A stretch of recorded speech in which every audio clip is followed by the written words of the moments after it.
Hello and welcome to our code demonstration of our project for Lab3.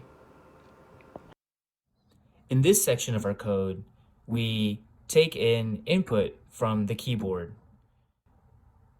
As a result of the input from the keyboard, we get an 8-bit code that represents the key that was pressed. Along with those 8 bits are 2 flag bits that represent the parity bit and the ending bit. We take input 2 times, once from the number keys on the keyboard, and the second being the function keys on the keyboard. For the function keys, the number of the function key represents the number that is either going to be added or subtracted as the second input. On the left, you can see the hex values for each keys that are taken in when the key is actually pressed. That's converted. This section actually takes that binary input and then translates that into the display LEDs either being on or off for both the first section, and then here's the second section, which is our second input. And then below that you can see the buttons we add, one to show the inputs added together, one to subtract the 2 inputs, and the last one keeps the last set of LEDs clear.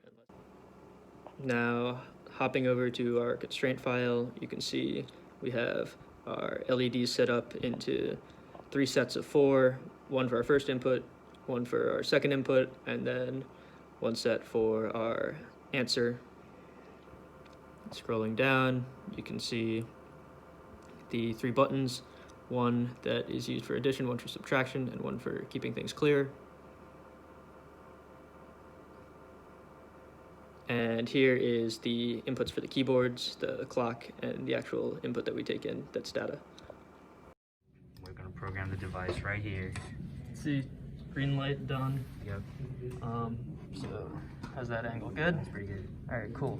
So, this is our simple calculator using the keyboard buttons.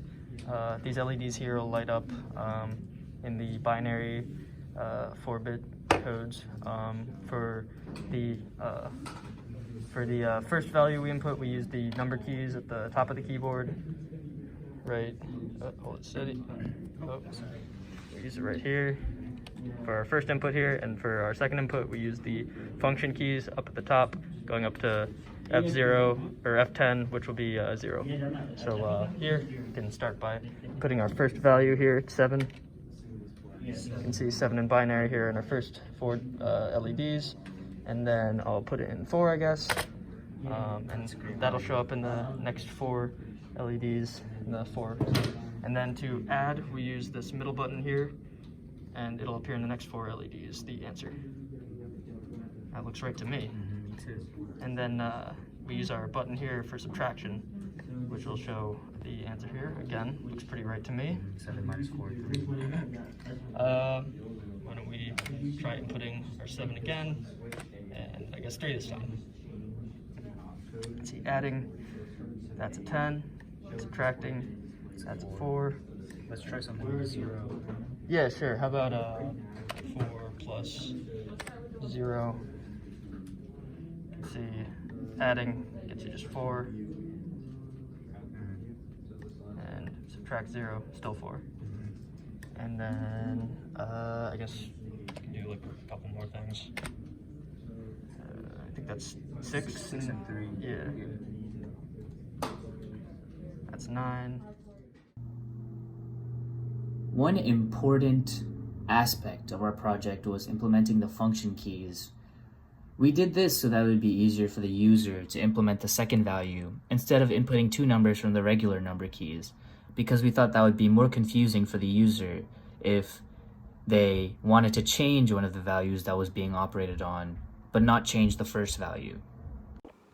We also decided to go with these 2 sets of input buttons because we were having some trouble with the second input overwriting the first, and we wanted to avoid that. This also lets us change one input without having to re-input the other, which is convenient as well. Rashmi was a big help to us on giving us some guidance with the keyboard because that was somewhat confusing when we were starting, and we were grateful to have her helping us out with that. Overall, we'd like to maybe use the keyboard for our next project as well as our final project in the future. It was a pretty useful tool to have.